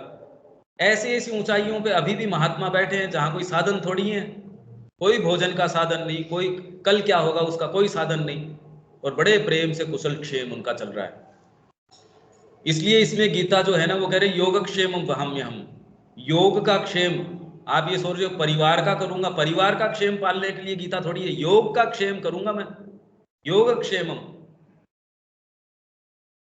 आपका कुशल क्षेम, आप तो माँ के पास गए तो हमारे बेटे की नौकरी भी अच्छी लग गई, तो माँ ने तेरा भला, ये भला है, माँ की कॉन्शियसनेस में ये भले के पैरामीटर्स हैं। यो योगक्षेम कह रही है, योग के लिए जो जरूरी है, आपके अगर जूते लगने चाहिए तो पक्के लगेंगे। अगर बाजार में नंगा खड़ा करके आपके जूते लगना है तो माँ उसकी पूरी व्यवस्था करेगी, संकोच नहीं करेगी। अगर आपने माँ को ये कहा कि माँ मैं आपका हूं, तो आपके साथ जो जरूरी है वो तबीयत से किया जाएगा। तो श्री अरविंद को ये पता था कि अगर तकलीफ आती है उससे बड़ा प्रोग्रेस होती है, तो श्री अरविंद ने एस्पायर करना शुरू कर दिया कि दुनिया की जितनी भी तकलीफें मेरे ऊपर आ जाए। भगवान कृष्ण ने कहा ये अच्छी बात नहीं है, जितनी है आपके लॉट में इनफ तकलीफें हैं, ज्यादा की डिमांड मत करो। नहीं तो श्री अरविंद ने कहा जल्दी काम हो जाए ना, सारी जितनी भी तकलीफें आ जाओ एक साथ। योग के क्षेम का वहन करता है वो। उसमें आपके भौतिक के साथ क्या होता है, क्योंकि आप तो वास्तव में अंतरात्मा हो, उसका ही तो कुशल क्षेम होना चाहिए। भाई आपको मैं बचाऊं या आपके कपड़े को पहले बचाऊं? आपको बचाऊं। अगर उसमें संभव है तो कपड़ा बचाऊं, नहीं तो यदि व्यक्ति परेशान हो रहा है, वो गाड़ी में एक्सीडेंट हो गया, तो वो तो तुरंत काट के यार इसको निकालो, गाड़ी तोड़ो इसकी फटाफट, व्यक्ति को निकालो। और व्यक्ति के अंदर भी अगर पांव काटने से शरीर बचता हो तो पांव काटो फटाफट। जो भी चीज एसेंशियल है उसको रखो, और फिर बाद में दूसरे अगर उसके रख सकते हैं तो रखो उसकी पूर्णता के लिए। अगर वो नहीं रखे जा सकते तो आत्मा को मार के दूसरी चीज को बचा के आपके योग का क्षेम कैसे हो सकता है? कभी नहीं हो सकता। और अगर हो सकता है तो आप परमात्मा के बिना ही रहेंगे। ये नियम आप लिख के रखिए, यदि आप परमात्मा के बिना रह सकते हैं तो आप परमात्मा के बिना ही रहेंगे। जब आपके ये हो जाएगा कि मैं परमात्मा के बिना नहीं रह सकता, इसका अर्थ यदि योग है तो है, इसका अर्थ यदि साधना है तो है, इसका अर्थ यदि जीवन में असफल होना है तो बहुत अच्छी बात है। मैं मां के बिना नहीं रह सकता, बस आपको योजनाएं फिर नहीं रहेगी। आप साइकोलॉजिकली मंथन करके देखिए इस चीज के ऊपर। यदि आप परमात्मा के बिना रह सकते हैं एक क्षण के लिए भी, तो आप उनके बिना ही रहेंगे, कभी परमात्मा आपके पास नहीं आ सकता, क्योंकि आप रह सकते हैं उसके बिना।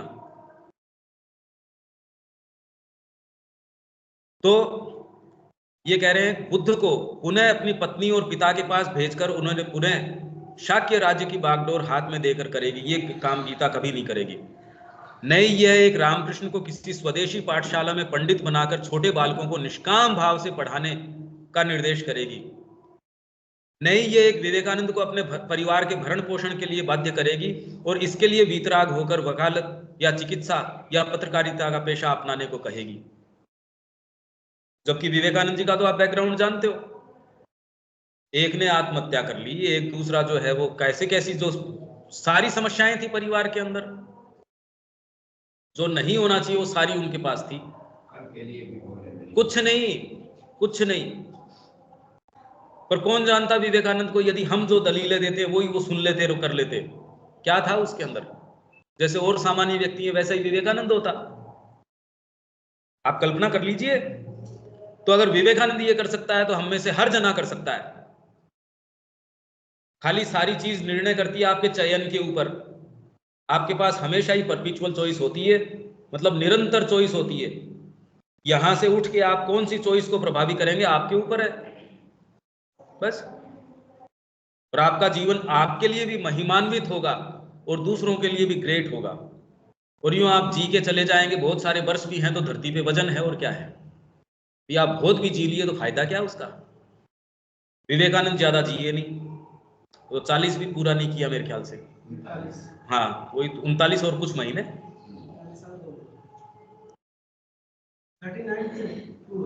हाँ वही तो, 40 भी पूरे नहीं किए। न शंकराचार्य जी ज्यादा जिए।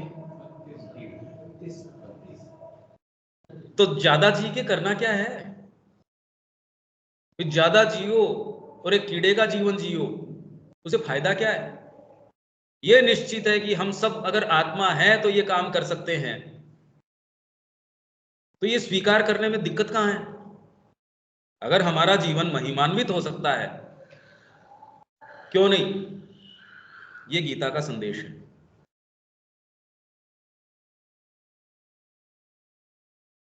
तो इसलिए कर्तव्य पालन की नहीं अपितु दिव्य जीवन के अनुकरण की शिक्षा देती है सर्वधर्मान। अब अपन अपने सर्वधर्मान के ऊपर आ गए। तो श्री अरविंद इसमें कह रहे हैं सर्वधर्मान। हमारी समय सीमा क्या है? मेरे को आप सूचित कर दीजिए। सभी धर्मों का परित्याग करके एकमात्र परमात्मा की ही आश्रय ग्रहण करने की शिक्षा देती है गीता।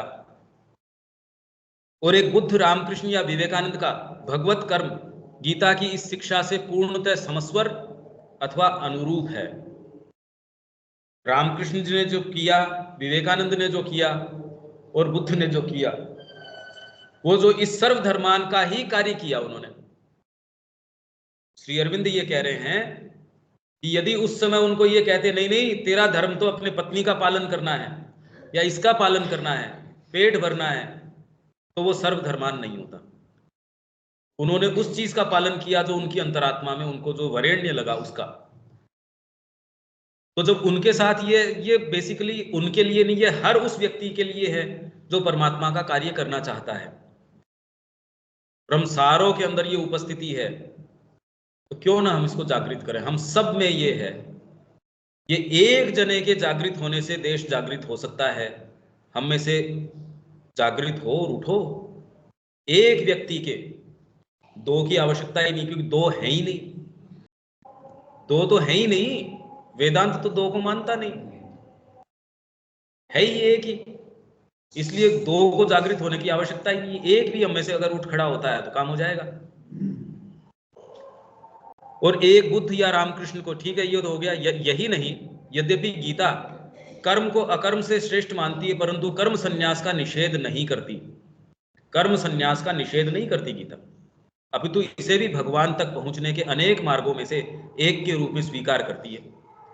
यदि उसकी प्राप्ति केवल कर्म तथा जीवन तथा सभी कर्तव्यों के त्याग करने से ही होती हो, तो भीतर से पुकार प्रबल हो, तो इन सबको अग्नि में होम कर ही देना होगा।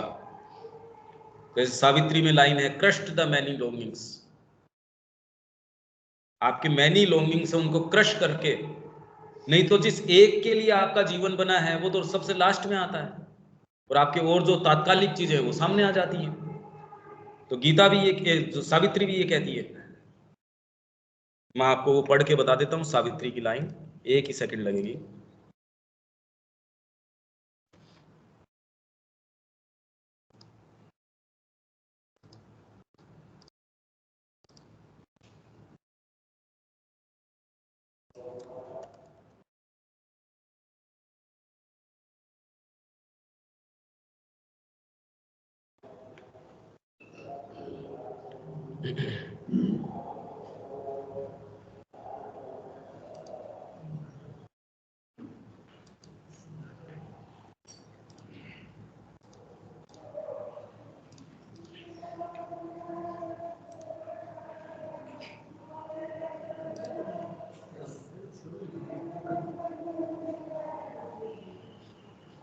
ये रहा, ये इस गीता के अंदर ही है, इसी के अंदर आपको मिल जाएगा।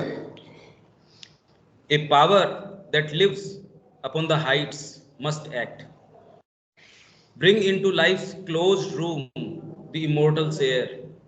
इमोर्टल की एयर है, लाइफ के क्लोज रूम में लानी पड़ेगी। And fill the finite with the infinite, और जो फाइनाइट सीमित हम हैं उसको इन्फिनिट से भरना होगा। ऑल दैट डिनाइज, और इस कार्य में जो भी डिनाई करता है, जो अस्वीकार करता है, मस्ट बी टोर्न आउट, उसको फाड़ के, एंड स्लेन, मार देना होगा। आपके इस प्रयास में जो भी चीजें बीच में बाधा आती हैं, ये सावित्री की लाइन है, इसमें कहीं कोई किंतु परंतु नहीं है। All that denies must be torn out and slain, मार डालो उसको। And crushed the many longings, और वो आपकी लॉन्गिंग्स, मेरा परिवार, मेरे बच्चे, मेरा सुख, मेरा साधन, मेरा ये, मेरा वो, मेरा योग, यहां तक कि वो छोड़ दीजिए, मेरा योग, मेरा कुशल क्षेम, मेरा मोक्ष, मेरा लिबरेशन, मेरे को मुक्ति मिले, मेरे को ये समाधि लग जाए, मेरा ब्रह्मरंध्र खुल जाए। अरे मां नहीं चाहती, तेरे को क्या जबरदस्ती हो रही है ब्रह्मरंध्र खोलने की? ऐसी क्या आफत आ रही है? ऐसी क्या विशेष बात है इसको खुलने के अंदर?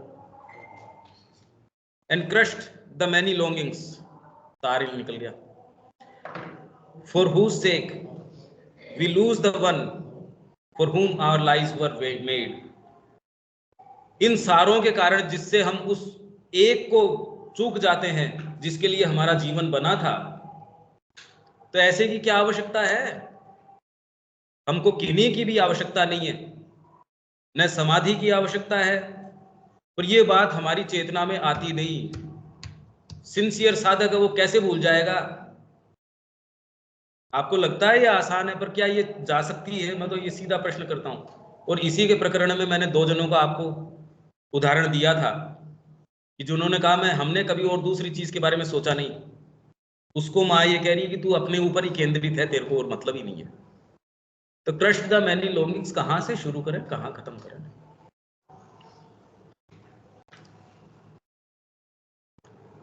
तो इसलिए भगवान की पुकार अलंघ्य है, भगवान की पुकार अलंघ्य है, और अन्य किसी भी हेतुओं के सामने इसकी तुलना नहीं की जा सकती। इसके सदृश अन्य किसी भी महान ग्रंथ की तरह ही गीता को इसकी संपूर्णता में पढ़कर तथा एक उत्तरोत्तर विकसनशील विचार के रूप में इसका अध्ययन करने पर ही समझना संभव है। इसको इस तरीके से जब हम समझेंगे, इस बैकग्राउंड के ऊपर, तब हमको बेटर समझ में आएगा।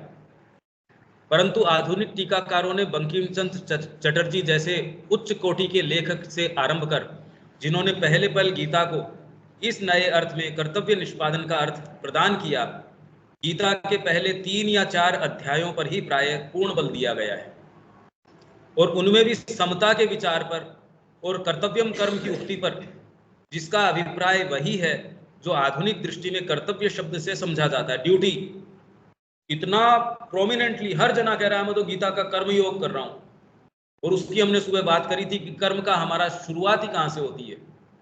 परिवार ने कह दिया, इसने कह दिया, कुछ मेरा अलग से आ गया, उसको मैं कह देता हूं बस ये कर्मयोगी, ये इतने महान कर्मयोगी थे, ये महान ये थे, महान ये थे। तो ये महान शब्द भी आजकल बाजारू हो गया, क्योंकि हर किसी के सामने महान लगाने लग गए। तो समता का विचार, गीता के अंदर समत्वम योग उच्यते ये आता है ना, पर समता मतलब जड़ता नहीं है। समत्व से क्या समझते हैं, मेरे को फर्क नहीं पड़ता।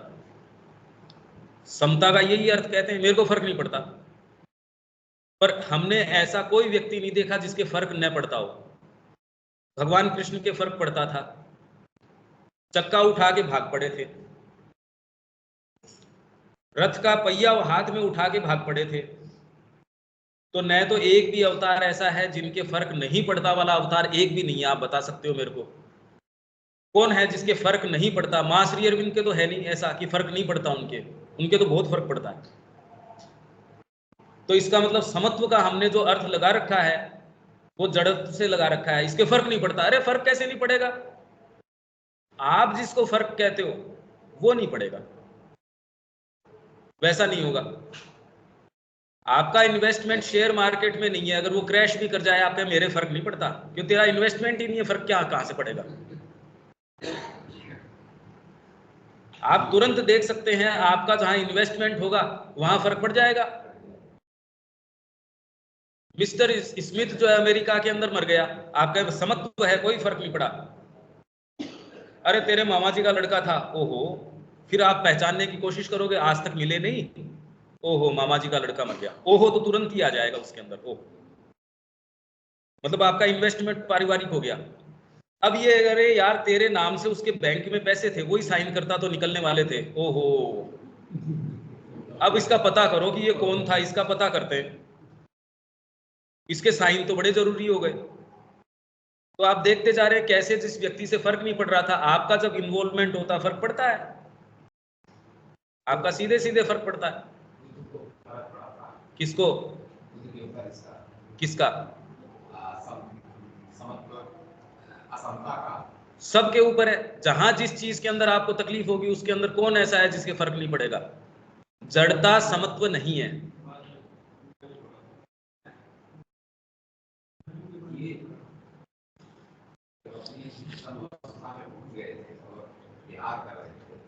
एक बार किसी राजा के महाराजा जो है वो यज्ञ कर रहा था, तमाम पशुओं को बांधे हुए था। तो उन्होंने पूछा, पता लगाया, फिर राजा के पास गए, पूछा, राजा ने बताया कि इसको जो है यज्ञ में आपकी देने से तो स्वर्गलोक की प्राप्ति मिले होगी। उन्होंने कहा कि अगर छोटे छोटे बलिदान देने से आपको स्वर्ग की प्राप्ति हो सकती है, तो मनुष्य का बलिदान करो तो और स्वर्ग की प्राप्ति होगी, और मैं इसके लिए प्रस्तुत हूँ। तो तुरंत जो है बदल गया।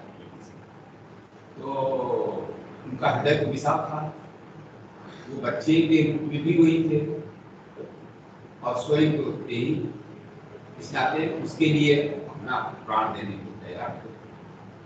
पर उनको ये कह दिया जाएगा आपको मोक्ष नहीं मिलेगा। उन्होंने बोधिसत्व के नीचे बैठ के यही तो कहा था कि जब तक मेरे को ये नहीं मिलता मैं नहीं खड़ा होऊंगा। मोक्ष नहीं, ज्ञान, ज्ञान ठीक है कि मेरे को जो प्राप्ति, मेरे को जिस मार्ग पे चल रहा हूं, वो अगर उनसे ये कह दिया जाए ये आपको नहीं मिलेगा, तो क्या उनके फर्क पड़ता या नहीं पड़ता?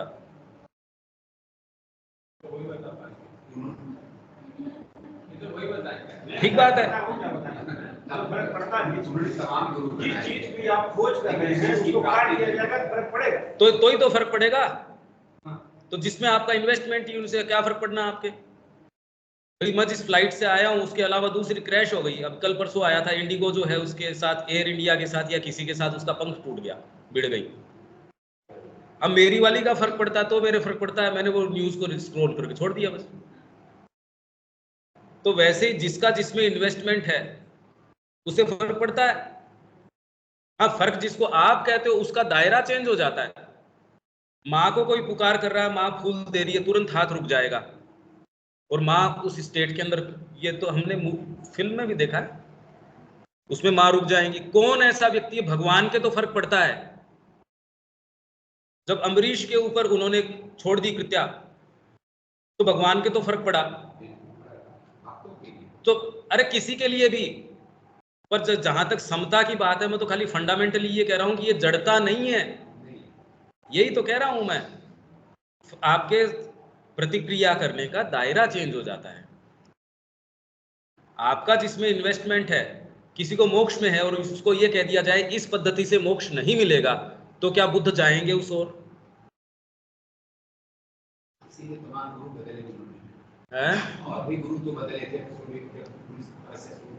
हाँ ठीक है, पर वो गुरु भी खाली बारी एक कंसेशन की जैसे है, क्योंकि अंदर से उसको महसूस होता है।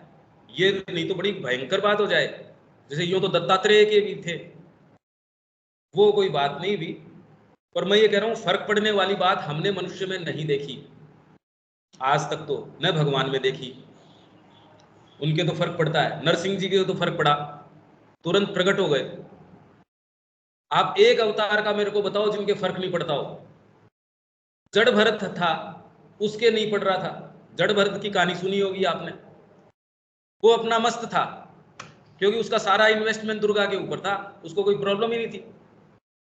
अब उसको लगा दिया उसके कहार के रूप में। कहिए कौन चल रहा है ऐसे टेढ़ा मेढ़ा, कौन चल रहा है? कह रहा जी ये इसको एक को लगाया था, एक का कमी पड़ रही थी, ये चींटियों को इनको बचाते हुए चल रहा है। कैसा मूर्ख आदमी है, उसको उतर के डांटा। फिर उसने उसको ज्ञान दिया। फिर उसको किसी को बलि की आवश्यकता थी, कहे बड़ा हट्टा कट्टा बढ़िया आदमी है ये जड़ भरत, उसको ले गए। अब वो प्रेम से उसको बलि देने से पहले जैसे खिलाते हैं तो पकवान खिला रखे, और वो बड़े प्रेम से खा रहे हैं। जड़ भरत बड़ा प्रेम से खा रहा है पकवान, उसको कोई दिक्कत नहीं है। उसके पास थोड़ी दूर के ऊपर तलवार को तेज किया जा रहा है, उसको कहीं कोई चिंता नहीं है, इतनी सी शिकन नहीं है उसको। और जैसे ही उसको लाके उस पे पोस्ट के ऊपर बांधा गया, और जब वो चलाने के हुए दुर्गा प्रकट हो गई, सारों को मार डाला। उसको उससे भी फर्क नहीं पड़ रहा। जड़ भरत जो है उससे भी फर्क नहीं पड़ा, अपना यो झड़काया यो कर करके वापस चला गया। उसको दुर्गा है, उससे कुछ कर प्रणाम राम करो, उससे कोई मतलब नहीं है। इसलिए जड़ के अंदर जो सच्चिदानंद है उसका रियलाइजेशन, इसलिए उसको बोलते हैं जड़ भरत। जड़ जड़ के अंदर सच्चिदानंद का रियलाइजेशन हो गया। तो ये सारे तो पहले हो चुके। जड़वत है, उन्मत्त है जब प्राण में है, पिशाचवत है, फिर बाद में बालवत है, फिर आपके साधु है, सेंट है, सेज है। ये आपको कहाँ कहाँ ये होती है। पर श्री अरविंद ने कहा आपने सच्चे वैभव में अभी तक नहीं हुआ, सुप्रामेंटल आएगा तो पहली बार होगा।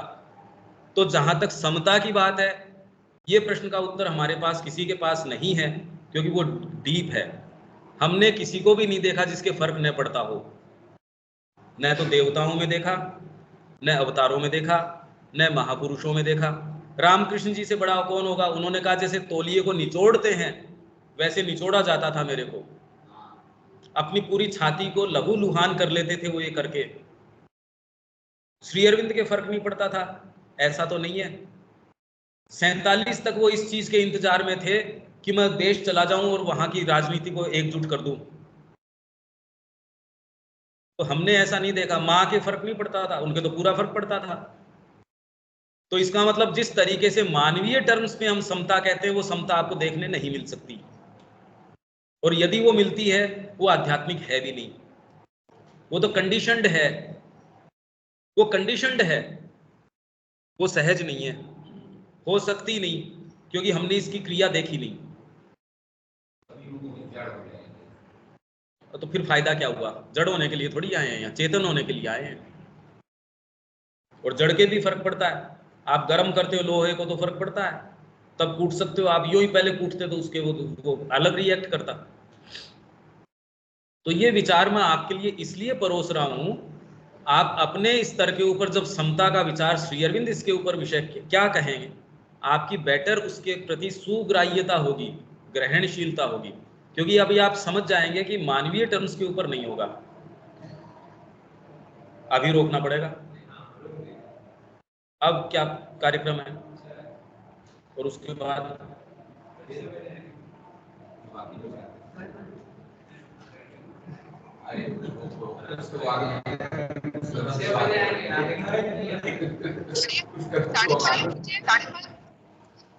ये करीब 5:40 के आसपास होगा। ठीक है, मैं दोबारा कनेक्ट करता हूँ आपसे। ठीक।